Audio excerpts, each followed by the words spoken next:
In October of 2017, the Tubbs fire tore through Sonoma and Napa counties in Northern California. It became the most destructive wildfire in state history at the time, burning over 36,000 acres and destroying nearly 6,000 structures. Flames swept through neighborhoods so fast that residents had minutes to evacuate. Houses built with conventional materials, clad in vinyl siding, and protected with standard exterior paint ignited and burned to their foundations in under an hour. But in the town of Calistoga, one house stood while others around it burned. The fire came right up to its walls. Witnesses reported seeing flames licking the exterior cladding. The structure should have ignited like its neighbors. Instead, it survived with only minor cosmetic damage. The homeowners believed they knew why. Their house was clad not in painted wood or vinyl, but in something that had been protecting Japanese buildings from fire for over 300 years, boards that had already been burned before they were ever installed. The technique had originated in a country that experienced catastrophic urban fires so regularly that preventing them became a matter of cultural survival. The Japanese had discovered that burning wood made it resist burning. American paint companies had known about this technique for decades. They had watched it gain popularity in architectural circles. They had seen the research documenting its effectiveness, and they had done everything in their power to ensure American homeowners never learned about it. Welcome to Nature's Lost Vault. The archive opens in Japan during the Edo period, which stretched from 1603 to 1867. This was the era of the Tokugawa shogunate. When Japan unified under a central military government and entered a period of relative peace and isolation from the outside world, the capital city of Edo, which we now call Tokyo, experienced explosive population growth. By the 1750s, it had become the most populous city on Earth, with over 1 million residents packed into dense urban neighborhoods. The buildings were almost entirely wooden. Traditional Japanese construction used timber frames, wooden walls, and thatched or wooden roofs. The streets were narrow, the houses were built wall to wall, and fires were a constant threat. The Japanese called them Edo no Hana, the flowers of Edo, because the flames blooming across rooftops at night had become so common that residents viewed them with dark familiarity. A single cooking fire left unattended could consume entire neighborhoods. The Great Fire of Maireki in 1657 killed over 100,000 people and destroyed half the city. Something had to change. The merchant class, who occupied the lowest rung of the rigid social hierarchy despite often being wealthier than the samurai above them, lived and worked in traditional wooden townhouses called machiya. They stored their goods in warehouses called kuta. These structures represented their entire livelihood. A fire meant financial ruin. But the merchants could not afford to build with stone or stucco, like the aristocracy. They needed a solution that worked with the wood they already had. Somewhere in this crucible of necessity, Japanese craftsmen discovered something remarkable. If you bound 3 cedar boards together in a triangular formation, like a chimney, and lit a fire at the bottom, the stack effect would create temperatures exceeding 400 degrees Celsius inside the makeshift kiln. The boards would char evenly across their interior surfaces in a matter of minutes. When the fire was extinguished and the boards were separated, they had transformed. The surface had become a layer of pure carbon, and carbon, it turned out, was almost fireproof. The technique was called Yakisugi in Japanese, meaning burned cedar. The boards were cooled with water, scrubbed to remove loose soot, and finished with natural oil. When installed as exterior cladding, they created walls that resisted everything the Japanese climate could throw at them. The charred surface repelled water because the carbonization process causes the wood pores to shrink and close, creating a hydrophobic barrier that actively sheds moisture rather than absorbing it.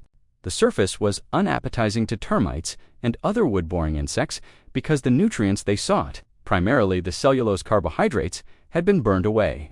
Fungi and mold could not establish themselves on the carbonized layer because it lacked the organic matter they require for growth.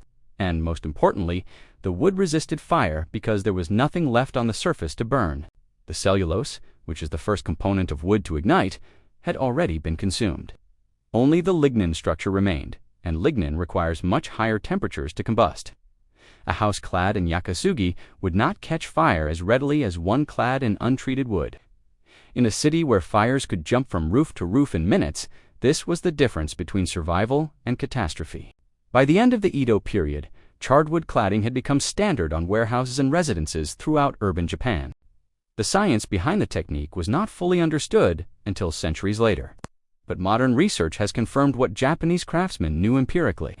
A 2021 study published in the journal Forests by researchers Laura Hasberg, Samuel Zelinka, and others at the United States Forest Products Laboratory examined the fire performance of charred wood siding. Their findings confirmed that the charring process alters the chemical composition of the wood surface in ways that affect flammability. The outer layer of wood is composed primarily of cellulose and hemicellulose, which are carbohydrates that burn easily and provide fuel for spreading flames. When this layer is charred, those carbohydrates are converted to carbon.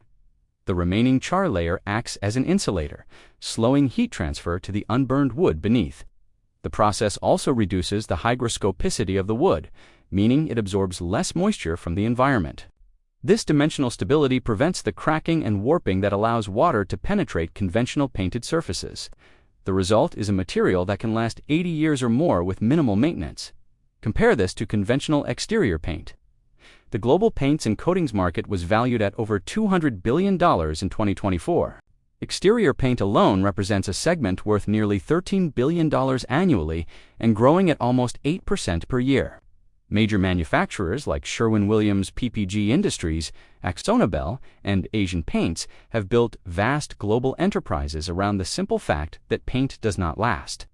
Exterior paint must be reapplied every 5 to 10 years, depending on climate and exposure. The surface preparation, primer coats, and finish coats represent a recurring expense that homeowners have come to accept as inevitable.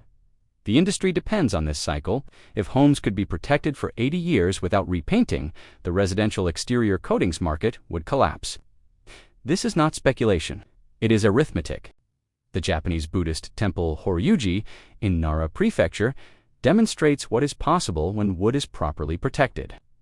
Originally built in 607 CE, the temple burned and was rebuilt in 711 using charred wood cladding following the Yakisugi technique.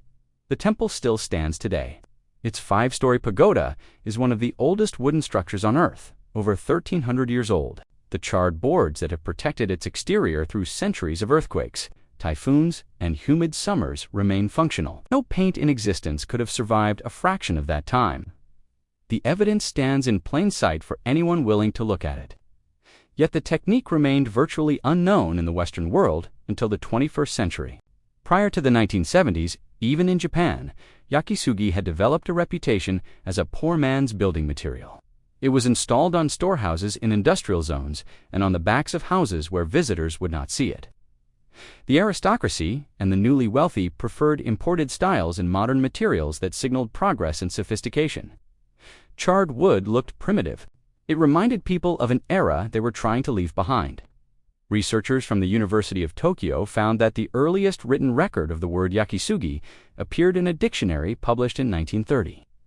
Even though the technique had been practiced for centuries before that, the oral tradition was being forgotten. The knowledge was passing out of living memory. The technique might have faded into obscurity entirely if not for a handful of architects who saw something valuable where others saw outdated tradition. Among them was Teranobu Fujimori, born in 1946, who spent the first 2 decades of his professional career as an architectural historian rather than a practicing architect. He did not design his first building until age 42. Fujimori understood that the primitive appearance of charred wood was not a flaw, but a feature. It connected buildings to something ancient and elemental. He believed that mud and charcoal were the 2 materials still available that inherited the beauty and power of primitive architecture. His charred cedar house in 2007 and the Lamun, Anzan public baths in Oita Prefecture brought Yakisugi to international attention. The baths used charred cedar boards harvested from the surrounding forests, creating a structure that seemed to emerge from the landscape rather than being imposed upon it. Another architect, Yoshifumi Nakamura, held workshops and exhibitions around the world, demonstrating traditional manufacturing techniques and experimenting with different wood species. A Dutch architect named Peter Wennen discovered Yakisugi through Fujimori's work at the Venice Biennale in 2006. He traveled to the Japanese island of Naoshima to observe the traditional technique, then returned to Amsterdam to build his own passive house with a charred wood facade. Together, these pioneers are largely responsible for making the technique known in the West. When Western architects and designers encountered Yakisugi, they gave it a new name. They called it Shou band, which uses the same Chinese characters but an alternative pronunciation. The band character means plank, so the full translation is burned cedar plank. The term spread through design publications, architectural blogs, and eventually mainstream home improvement media. The New York Times Style magazine featured the technique in 2017, introducing it to affluent American homeowners as both an aesthetic choice and a sustainable building practice. By the 2010s, Shou band had become a sought-after finish for high-end residential projects in California, Scandinavia, Australia, and beyond. Architects appreciated its ability to complement both traditional and contemporary structures.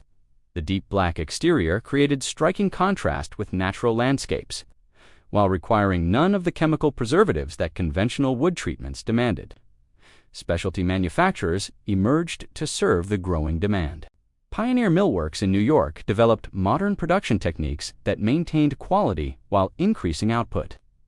Nakamoto Forestry in Japan, which had been producing charred wood for domestic markets for generations, established distribution in California to serve the growing American market.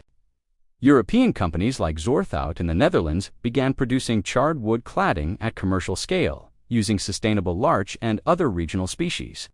The technique had found a new audience among homeowners willing to pay premium prices for sustainable, low-maintenance materials, but it remained a niche product known primarily to architects, designers, and the environmentally conscious wealthy. This is where the paint industry's influence becomes difficult to trace but impossible to ignore. There are no secret memos documenting a conspiracy to suppress charred wood. There did not need to be. The industry's power operates through more subtle mechanisms. Building codes in most American jurisdictions do not recognize charred wood as a distinct category with specific fire ratings.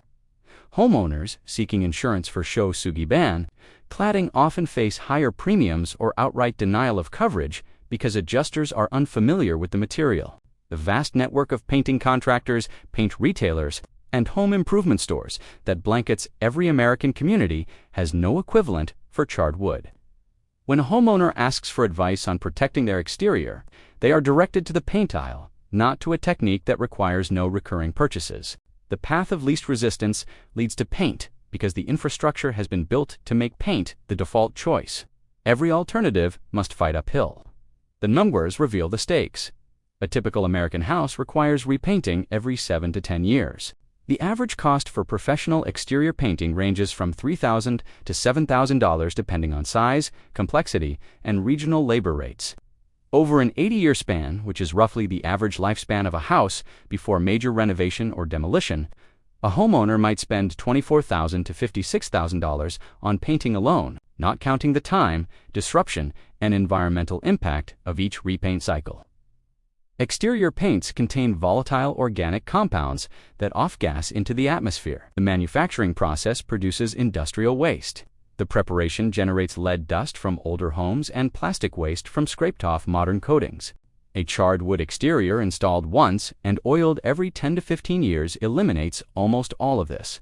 The oil itself is typically natural, derived from linseed or tung seeds. The maintenance requires no specialized equipment, no scaffolding, no professional contractors. A homeowner with a brush and a weekend can do it themselves.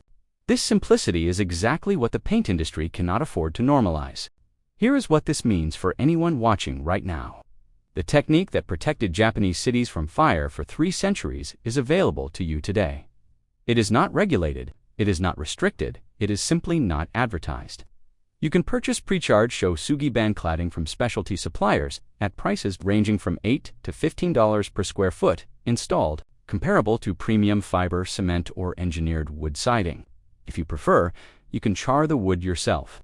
The traditional method requires binding 3 boards together, lighting a fire at the base, and allowing the stack effect to char the interior surfaces.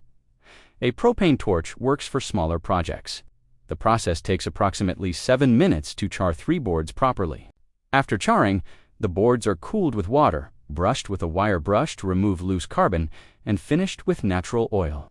The result is a surface that develops a distinctive alligator-scale texture. a deep black color that weathers to silver gray over decades, and protection that outlasts any painted surface by a factor of 5 to 10. The best wood species for charring are softwoods with straight grain and moderate resin content.